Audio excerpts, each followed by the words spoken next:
அமாவாசை விரதங்களில் ஆடி அமாவாசை, தை அமாவாசை மற்றும் புரட்டாதி மகாலய அமாவாசை ஆகியவை மிக முக்கியமானதாகும்.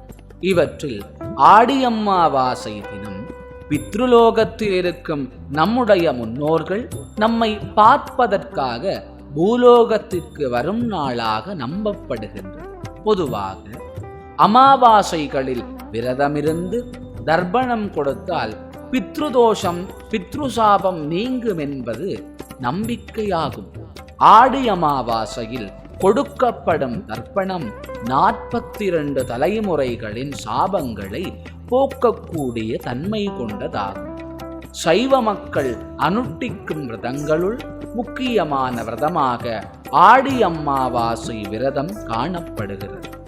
ஏனைய விரதங்கள் போலில்லாமல் தந்தையை இல்லாதவர்கள் தமது தந்தையையும் இறந்து போன முன்னோர்களையும் நினைந்து அனுஷ்டிக்கும் விரதமாக இது காணப்படுகிறது. நீத்தார் கடன் செய்வது நம் எல்லோருடைய கடமையும் ஆகும். தாயை நினைந்து அனுஷ்டிக்கும் விரதம் சித்ராபூரணை. அந்நாளிலே தாய்க்கு விரதமும், தந்தையரை நினைந்து ஆடி அமாவாசை நாளிலே விரதம் சைவ மக்கள் இருப்பு.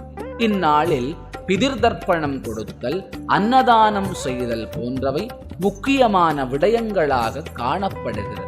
ஈழத்தில் கீரிமலை நகுலேஸ்வரத்திலும், கிழக்கிலே மாமாங்க பிள்ளையார் ஆலயத்திலும், பஞ்ச ஈச்சரங்களிலும் தீர்த்தமாடி பிதிர்க்கடன் செய்கின்றனர்.